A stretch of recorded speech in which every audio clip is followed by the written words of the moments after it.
everybody, I'm back again today, this time reacting to a video recommended to me by CutieEV2 called Mr. Blobby, a Cursed British Icon. Let's check it out together, shall we?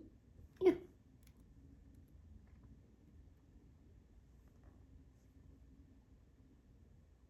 Oh no, no sound. Thomas the Tank Engine. He's a cheeky little engine with 6... Wallace and Gromit. Okay, so some British media productions. And Paddington Bear. Yes, said Mr. Brown, trying hard to pretend that he had tea with a bear every day of his life. Characters full of charm, charisma, and sheer delightfulness, which not only made them popular back in the day, but still have them hold up to this very day. And is something that we, as a nation, are so proud of, that we even hold these characters as part of our national identity. And then there's Mr. Blobby. Oh man, he's terrifying. What is going on? He's making such a mess. Unholy, unhinged, unfathomable curse that we all try to collectively forget about. I hated Mr. Blobby. It's kind of like a clown. He terrified me more than anything else.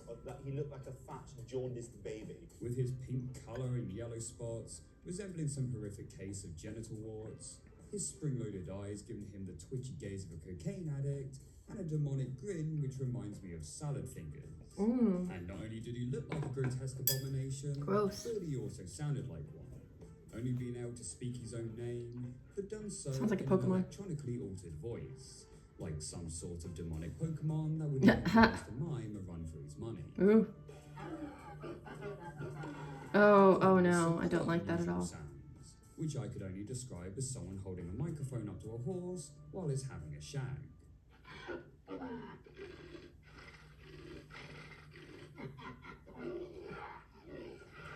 Man. All tied nicely together with his short temper and violent tendencies, It's terrible. making him like a Mr. Bean character on meth, who fell into a vat of acid and was jizzed on by a clown.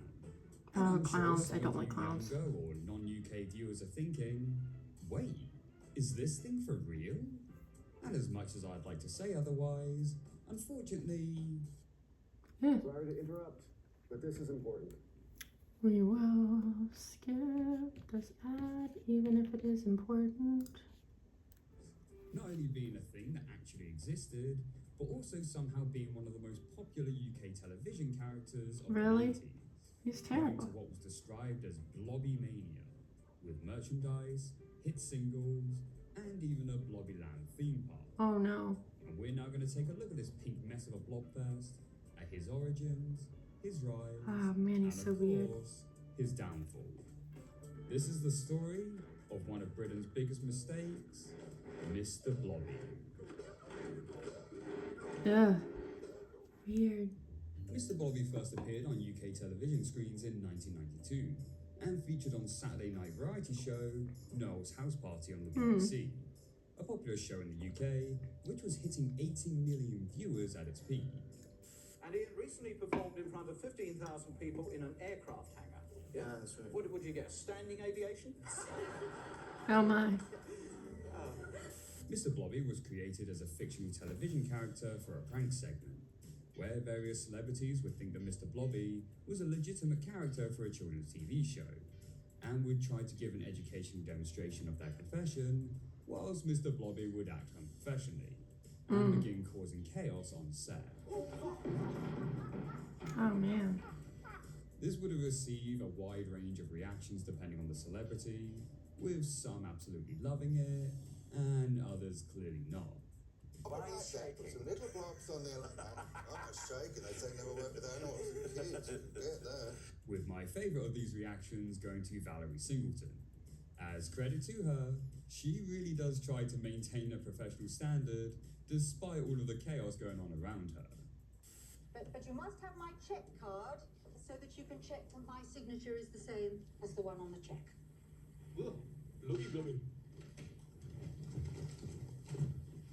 Noel Edmonds Oh would my. then reveal himself at the end of the skit, and everyone would have a good laugh about the whole thing. Now, although Noel would be the one to reveal himself at the end, Mr. Blobby was actually played by Barry Killerby, with Noel only swapping out for the reveal scene. Now, despite my reservations on Mr. Blobby as a character, I do want to give credit to the suit actor, as he would always give such a high-energy performance, which could not have been easy in such an outfit. Barry would even comment on such, stating in an interview, "People think it's easy bouncing around saying Blobby, but they should try it. It was exhausting and demanding." No, thank you. And given that a lot of the character's actions were improvised, I thought he did a really good job. There's one sketch where Mr. Blobby is doing a blind date segment over the phone. The prop phone he was using accidentally breaks, and so Barry improvises it as a pipe. I thought that was pretty well done. Barry would actually go on to play the character right up to 2012, Oh my to gosh. which Paul Denson would take over thereafterwards. Because of the whole pranking nature of the show, Mr. Blobby was intentionally given an uncanny and creepy design, adding to the humour that these celebrities actually thought that something so repulsive could actually be a children's television character. Oh man. But then again, in the UK, we also had shows such as Animals of Farthing Wood, which were made for kids, so perhaps it really isn't that much of a stretch to believe. The prank Never heard of that. segments proved incredibly popular amongst audiences, along with the character of Mr. Blobby himself. And so Blobby Mania, as it was called, began to take over Britain. Ooh, Mr. Blobby's popularity, however, was a bit of a double-edged sword. he's so creepy. Sorry. Sure, it's great that the character is a huge hit, but now that everyone recognizes him, you can't repeat the same prank formula. So they had to think of something different. They would begin to do crossovers, where Mr. Blobby would appear in other TV shows and start wreaking havoc with his psychotic behavior. Oh no. Oh no, this is just stressful to watch. He would now also star in his own comedy sketches, either having him paired up with Noel Edmonds in trying to perform some basic tasks, or we would simply follow him around on his day-to-day life, such as shopping, getting new clothes, and going on holiday. We would even start getting an expansion on the character himself, as it was revealed that he not only had a wife, but even worse, a child. That is weird. Yeah, that's right. To the nation's horror, Mr. Blobby was breeding. Think about that. This cracked out, sentient piece of STI material has not only gotten himself laid, but has also found the love of his life and formed a family. Whilst you sit there alone in a darkened room with one hand down your pants. Good Lord only knows what the Blobby sex must have sounded like. Another commercial.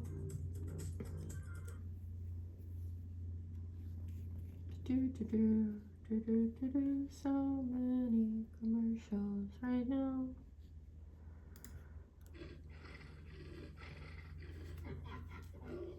Now, being a child of the 90s, I actually had Mr. Blobby on VHS, and I remember watching these sketches when I was younger. And admittedly, I actually kind of liked them. And even watching them again now, still find charm in them. Take the top of the paper and let the roll fall to the ground. Wallpaper. I think the chaotic nature of Mr. Blobby, paired with the contrasting seriousness of the people around him, still works. And I just love how casually people accept this unhinged monstrosity in their day-to-day Oh life. no, don't make a The mess. look of this checkout woman's face when Blobby approaches her till is just like, yeah, I don't get paid enough for this shit. And the fact that Mr. Blobby finds a random shopping trolley, throws all of its contents out, and the original owner then comes back to it and just casually walks away like nothing has happened. Like, yep, don't say anything, Sarah. Just carry on with your day. You have a family at home that needs you. But I do think a bit of the humour is lost from the former prank sketches, as the reactions of people are now scripted instead of being genuine. Blobby merchandise also began to expand, Oh, so in which you weird. could buy practically anything, and I mean anything, from dolls and plush toys, to slippers, towels, egg cups, food products, and even condiment shakers. Honestly, I'm surprised there wasn't even something like a Blobby dildo. Oh god. In 1994, Millennium Interactive released Mr. Blobby the video game, titled Mr. Blobby, which they clearly put as much effort into the title as they did the video game itself, as it's basically just a shameless reskin Of the Super troll. Island. Okay. In 1993, Mr. Blobby would even release a Christmas track titled Mr. Blobby, Oh, Seriously, man. the creativity is astounding. Which was actually voted the #1 UK single. That's so beating sad. both Meatloaf and Take That, topping the UK chart for 3 weeks.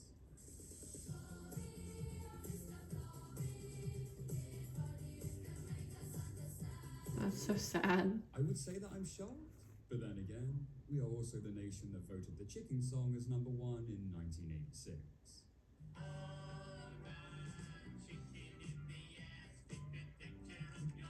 Though it is worth mentioning that the Christmas song hasn't exactly aged well, and has since been slammed by critics, with a critic at MTV slating that Blobby, quote unquote, tried to kill music with what might be the worst song of all time. Ow. But that didn't stop Mr. Blobby from then releasing an entire album titled Mr. Blobby, which would feature amazing song classics such as this.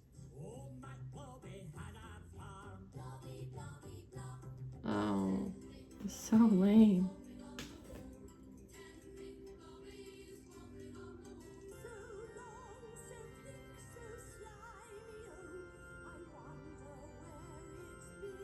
Oof, don't like looking at him. I love Kitty. There would also be the song Christmas in Blobbyland, which didn't see anywhere near the success of the previous one, coming in at number 36 on the charts, and was once again voted as the worst festive song ever by British Christmas shoppers in both 2011 and 2015.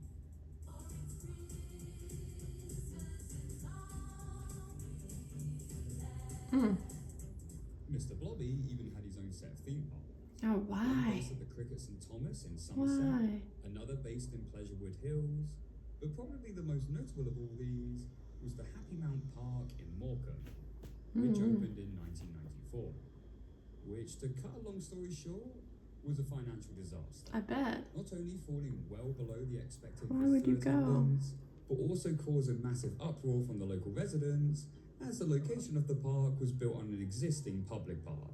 Oh, So no. locals weren't too best pleased that a once free public area It's was now now a paid. ticketed location. Man. Not to mention the alleged scandals going on with certain local councillors. This all led to a lawsuit between Morecambe Local Council and Wow. Noel Edmonds, to which Noel did eventually win, but the story certainly didn't do any favours for the Blobby brand. And so, the park was eventually closed down in 1997, leading to some really dystopian photos of the park in its abandoned state. Yeah. And perhaps these images are an accurate representation for Mr. Blobby, as by the mid-90s, Blobby mania was clearly He's coming done. to an end. Yeah. People had begun to grow tired of the deranged pink monstrosity, and criticisms against the character began to grow. Yeah. One I can famous see that. incident was when Mr. Blobby threw a young girl's birthday cake to the ground, causing her to burst into tears. The father of the young girl then ran up on stage and started punching Mr. Blobby, to which the nation applauded him as a hero, Oh, my. which I just think is fantastic. Happy birthday to the grand. Same old phone? Oh, my gosh. Nah. Another ad. Why so many? Ah, it's not nice to throw someone's birthday cake. It's really sad. Punching isn't the answer either. There was one final attempt with the character, as a new series was released in 1996, titled The All-New Adventures of Mr. Blobby, which would now have a much more immature and childlike feel to it, with goofy music thrown in. No thanks. He's single? And more zany plots, such as Mr. Blobby becoming Superman Oh, or no. 007. Kinda ironic that this character, who was once meant to be a parody of children's television, has now become that very thing. Now you have become the very thing you swore to destroy. The series didn't do too well, and by the end of the 90s, the novelty of Mr. Blobby had very much worn out. Blobby Mania was over, with even Noel's house party being cancelled in 1999. Oh, wow.